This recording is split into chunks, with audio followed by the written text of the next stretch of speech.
Hello बच्चों, आप लोगों का मिथिलानी टीचर सुप्रिया यूट्यूब चैनल पे स्वागत है। आज का जो हमारा वीडियो है वो विज्ञान का है। एनसीईआरटी क्लास 6 का पहला चैप्टर का नेम है भोजन के घटक। इस चैप्टर में हम समझेंगे कि भोजन में पोषक क्या होता है, न्यूट्रिएंट क्या होता है और हमारे भोजन में मुख्यतः न्यूट्रिएंट कितने प्रकार के होते हैं, कौन-कौन से होते हैं और उन सभी के बारे में वन बाय वन हम पढ़ेंगे। तो चलिए सबसे पहले हम देखते हैं कि न्यूट्रिएंट क्या होता है, पोषक क्या होता है। हमारे भोजन में सामग्री में हमारे शरीर के लिए कुछ आवश्यक घटक होते हैं। इन घटकों को हम पोषक न्यूट्रिएंट कहते हैं। हम जो भी खाना खाते हैं उसमें हमारे बॉडी के लिए कुछ एसेंशियल चीज़ें होती है जिसको हम क्या कहते हैं, न्यूट्रिएंट कहते हैं। हमारे भोजन में मुख्य 5 पोषक होते हैं।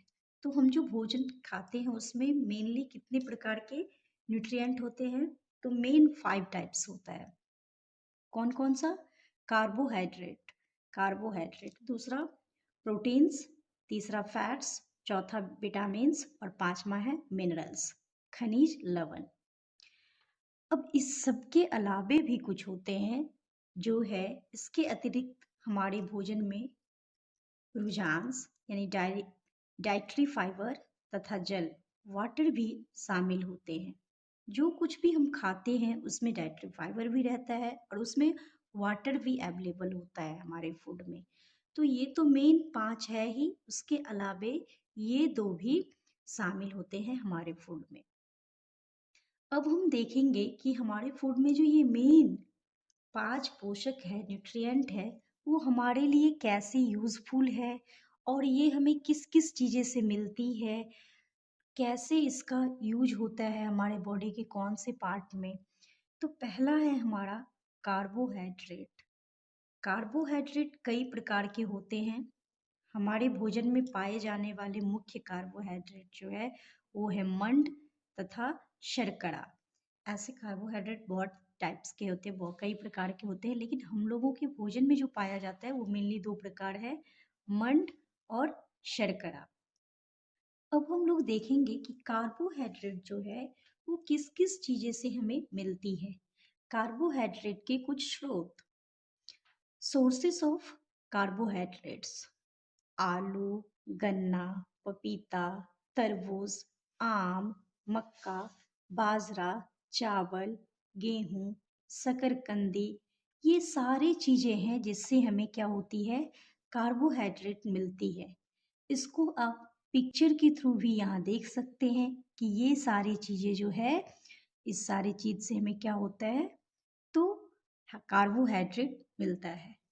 कार्बोहाइड्रेट का मुख्य क्या काम है हमारे शरीर में, ये हमारे शरीर में क्या काम करता है?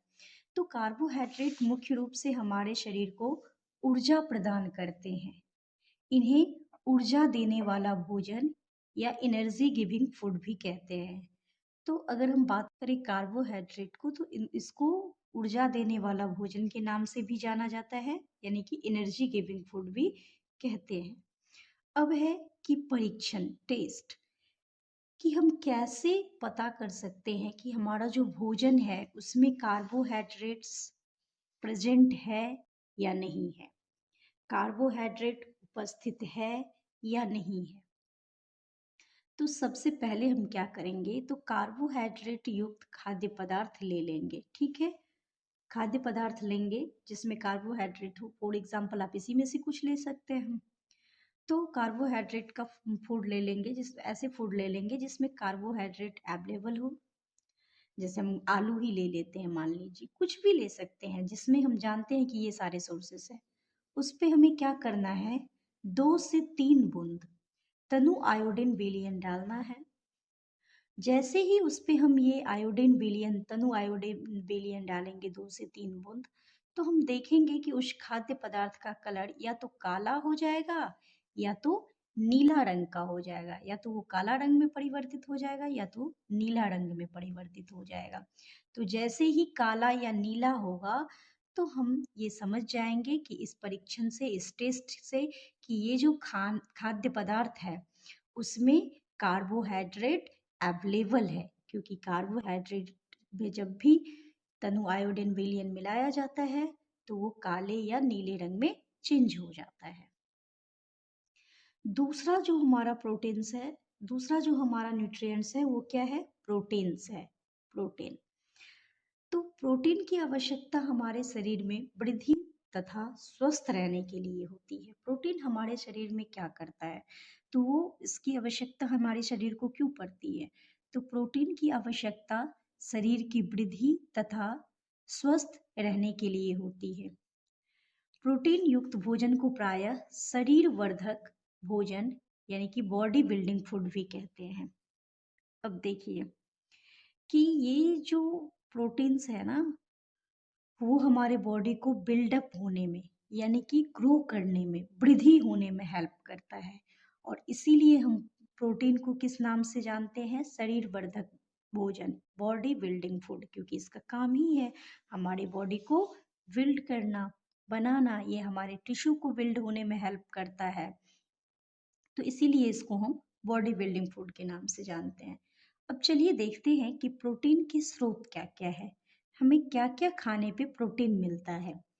तो मटर, चना, मूंग, तूर दाल, राजमा, सोयाबीन, मांस, मछली, अंडे, पनीर, दूध, ये सारे चीजें खाने से हमें क्या मिलती है? प्रोटीन मिलती है। आप सुने होंगे कि दाल खाने से प्रोटीन मिलती है, दाल में प्रोटीन होती है। तो आप देख सकते हैं कि यहाँ पे मटर, चना, मूंग, तूर दाल, राजमा, ये सारे दाल हैं जो खाने से हमें क्या होती है? तो प्रोटीन मिलती है। इसके अलावा मांस, मछली, अंडे, पनीर, दूध, इस सब से भी हमें प्रोटीन मिलती है। तो आप इस सारे चीज को पिक्चर के थ्रू देख सकते हैं कि ये सारे चीजें हैं जिससे हमें क्या होती है? तो प्रोटीन मिलती है। अब हम देखेंगे प्रोटीन के लिए परीक्षण, टेस्ट फॉर प्रोटीन्स, कि इस टेस्ट से हम ये समझ पाएंगे कि ऐसे टेस्ट करने पे हमें ये पता चलेगा कि जो खाद्य पदार्थ है उसमें प्रोटीन अवेलेबल है, प्रोटीन प्रेजेंट है कि नहीं है। इसके लिए हमें क्या करना है? तो प्रोटीन युक्त खाद्य पदार्थ लेना है, ऐसा खाद्य पदार्थ लेना है जो कि हम जानते हैं कि इसमें प्रोटीन, इससे प्रोटीन मिलती है, इसमें प्रोटीन होता है, जैसे कि मूंग का दाल है। तो ऐसे खाद्य पदार्थ लेना है। उस पे हमें क्या करना है? तो 2 बूंद, कितनी बूंद? 2 बूंद कॉपर सल्फेट का विलयन डालना है। जैसे ही उसमें हम 2 बूंद कॉपर सल्फेट का विलयन ऐड करेंगे तो उस खाद्य पदार्थ का कलर जो है वो बैंगनी कलर में परिवर्तन हो जाएगा, बैंगनी कलर में परिवर्तित हो जाएगा। तो इस टेस्ट से हमें ये पता चलेगा कि इस खाद्य पदार्थ, जैसे ही खाद्य पदार्थ बैंगनी रंग में परिवर्तित होगा तो हमें पता चल जाएगा कि हाँ, इसमें प्रोटीन प्रेजेंट है। नेक्स्ट जो हमारा न्यूट्रिएंट्स है वो है फैट्स, वसा। वसा से भी हमें क्या होती है? तो ऊर्जा मिलती है। और अगर हम वसा की बात करें तो कार्बोहाइड्रेट की तुलना में हमें वसा से अधिक ऊर्जा मिलती है, और इसे भी ऊर्जा देने वाला भोजन यानी कि एनर्जी गिविंग फूड कहते हैं। तो अब हम देखते हैं कि वसा का जो स्रोत है वो कौन कौन सा है। सोर्सेस ऑफ फैट्स, फैट्स हमें किस किस चीज़ों से मिलती है? तो फैट्स जो है हमें दो चीज़ों से, एक तो पादप से यानी कि पेड़ पौधे के चीज़ों से, जो हमें पेड़ पौधे से मिलता है वैसी चीज़ों से, और दूसरा है जंतु स्रोत, जो जंतु है उस जंतु से जो हमें फूड मिलती है, उस फूड से जो हमें फैट्स मिलती है। तो ये दो तरह का है। तो सबसे पहला हम देखते हैं कि वसा का स्रोत पादप से यानी कि पेड़ पौधे से मिले हुए खाद्य पदार्थों से हमें कैसे वसा मिलती है, किस कौन कौन से ऐसे पेड़ पौधे के खाद्य पदार्थ है जिससे हमें वसा मिलती है। तो पहला है गिरी, दूसरा तिल, मूंगफली, सरसों तेल, नारियल तेल, सोयाबीन तेल, सूरजमुखी तेल। ये सारे चीज ऐसे हैं जो गिरी, तेल, मूंगफली, सरसों तेल, नारियल तेल, सोयाबीन तेल, सूरजमुखी तेल, ये सब हमें किससे मिलती है? तो पादप से यानी पेड़ पौधे से मिलती है। और ये सारी चीजें हैं जिससे हमें क्या मिलता है? वसा मिलता है। अगर हम इस सारे चीज का सेवन करते हैं तो हमारी बॉडी को फैट्स मिलेगा इससे। अब है जंतु स्रोत। जंतु से हमें ऐसे कौन कौन से फूड मिलते हैं जिससे कि हमें वसा मिले, तो वो है मांस, मछली, अंडे, घी, दूध, मक्खन, क्रीम। ये सारी चीजें हैं जो हमें जंतु से मिलता है, और इस सभी चीज से हमें क्या मिलती है, वसा मिलती है, फैट मिलती है। तो इसको भी आप पिक्चर के थ्रू देख सकते हैं कि ये पादप स्रोत वाला है और ये जंतु स्रोत वाला है। अब है वसा के लिए परीक्षण, टेस्ट फॉर फैट्स।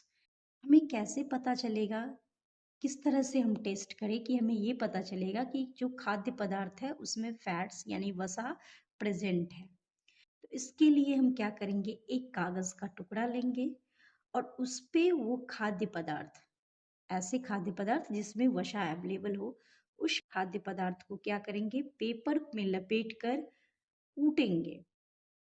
और कूटने के बाद फिर हम उस कागज को ओपन करेंगे और उस कागज को अच्छे से ऑब्जर्व करेंगे।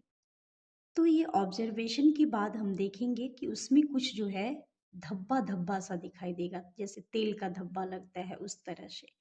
तो अगर उस पेपर पे हमें वो तेल का धब्बा धब्बा दिखाई देता है तो इसका मतलब ये है कि उस पदार्थ में जो है वसा प्रेजेंट है, वसा उपलब्ध है, तभी वो धब्बा धब्बा जैसा दिख रहा है पेपर पे। तो कागज पर खाद्य पदार्थ लपेट कर कूटने के बाद कागज को देखने पर उस कागज पर तेल का धब्बा यानी कि वसा की उपस्थिति को दर्शाता है। जैसे ही तेल का धब्बा मिलेगा तो वो वसा को ही दर्शाता है कि इस खाद्य पदार्थ में वसा अवेलेबल है। नेक्स्ट हमारा है fourth nutrients, fourth kind of nutrients, जिसका नाम है विटामिन, विटामिन्स। तो विटामिन हमारे बॉडी के लिए कैसे यूजफुल है, तो विटामिन रोगों से हमारे शरीर की रक्षा करते हैं। ये हमारी आँख, अस्थियों, दांत और मसूड़ों को स्वस्थ रखने में भी सहायता करते हैं। अगर ओवरऑल बताया जाए कि विटामिन्स हमारे बॉडी के लिए कैसे यूजफुल है, तो ये हमारी बॉडी को सुरक्षा करता है, किससे, तो डिफरेंट डिफरेंट डिजीजेस से बचाता है। और इसीलिए विटामिन को सुरक्षात्मक भोजन यानी कि प्रोटेक्टिव फूड कहते हैं, क्योंकि इसका काम ही है क्या, तो जितने भी जर्म्स सबके थ्रू हमारे बॉडी में डिजीजेस होती है उस सब से फाइट करके हमारे बॉडी को प्रोटेक्ट करना, और इसीलिए इसे प्रोटेक्टिव फूड कहा जाता है। विटामिन कई प्रकार के होते हैं, जैसे vitamin A, vitamin B, vitamin C, vitamin D, vitamin E तथा विटामिन के। ये सारे विटामिन के टाइप हैं। विटामिन के कुछ स्रोत, सोर्सेस ऑफ विटामिन्स। अब हम देखेंगे कि विटामिन जो है वो किस किस चीज़ों से हमें मिलती है। जैसे विटामिन ए से, विटामिन ए हमें किस किस चीज़ से मिलती है, तो आम से, पपीता, गाजर, दूध, मछली का तेल, इस सब से हमें क्या होता है, तो विटामिन ए मिलती है, जिसको आप यहाँ पे पिक्चर के थ्रू देख सकते हैं कि इन सारी चीज़ों से हमें क्या होती है, विटामिन ए मिलती है। अब है कि विटामिन ए का उपयोग क्या है। डिफरेंट डिफरेंट टाइप के विटामिन है, तो डिफरेंट डिफरेंट टाइप के विटामिन का तो डिफरेंट डिफरेंट यूज़ होगा। तो विटामिन ए का यूज़ क्या है, विटामिन ए का उपयोग हमारी बॉडी में क्या है, तो विटामिन ए हमारी आँख तथा त्वचा को स्वस्थ रखता है। विटामिन ए हमारे आँख और त्वचा के लिए ज़रूरी है। विटामिन बी हमें किस किस चीज़ों से मिलती है, तो गेहूँ, चावल, यकृत, इस सारे चीज़ों से हमें विटामिन बी मिलता है। विटामिन सी हमें किस किस चीज़ों से मिलती है, संतरा, टमाटर, अमरूद, हरी मिर्च, नींबू, आंवला, इस सारे चीज़ों से हमें विटामिन सी मिलती है। विटामिन सी का क्या उपयोग है हमारे बॉडी में, विटामिन सी बहुत से रोगों से लड़ने में हमारी मदद करता है। विटामिन सी जो है वो हमारे बॉडी को बहुत सारे डिजीजेस से फाइट करने में हेल्प करता है। नेक्स्ट हमारा है विटामिन डी। विटामिन डी हमें किस किस चीज़ों से मिलती है? तो ये दूध, मछली, मक्खन, अंडे। अगर हम खाद्य पदार्थ की बात करें तो ये दूध, मछली, मक्खन और अंडे से मिलता है। लेकिन इस सब के अलावे जो है विटामिन डी हमें सूरज का किरण से भी मिलता है, यानी कि सूर्य की जो किरण है, धूप है, उससे भी हमें विटामिन डी मिलती है। और आजकल के लोग धूप में बहुत कम रहते हैं, इसीलिए आजकल के लोगों में विटामिन डी की कमी अधिकतर पाया जाता है, क्योंकि सूर्य के किरण से हमें विटामिन डी बहुत अधिक मात्रा में मिलती है। अब है विटामिन डी का उपयोग क्या है? विटामिन डी हमारी अस्थियों और दांतों के लिए कैल्शियम का उपयोग करने में हमारे शरीर की सहायता करता है। ये हमारे अस्थियों और दांतों के लिए जो कैल्शियम का उपयोग होता है उसमें हमारे शरीर को मदद करता है। तो आप लोग इस चीज़ को, ये सारी चीज़ें और इसके स्रोत को आप इस पिक्चर, विटामिन डी के स्रोत को आप इस पिक्चर के थ्रू देख सकते हैं कि हमें विटामिन डी किस किस चीज़ों से मिलती है। आई होप कि आज का जो टॉपिक हमारा था वो आप लोगों को अच्छे से क्लियर हो गया होगा, और इस चैप्टर का कुछ पार्ट और बचा हुआ है जो आप लोगों को नेक्स्ट वीडियो में मिलेगा। तो आप लोग भी, अगर आप लोग इस चैप्टर को अच्छे से पढ़ना चाह रहे हैं, जानना चाह रहे हैं एनसीईआरटी बुक के, तो आप इस चैनल को सब्सक्राइब कर ले, लाइक करें और घंटी के बटन को दबाना ना भूलें और अपने दोस्तों में अधिक से अधिक शेयर करें। धन्यवाद।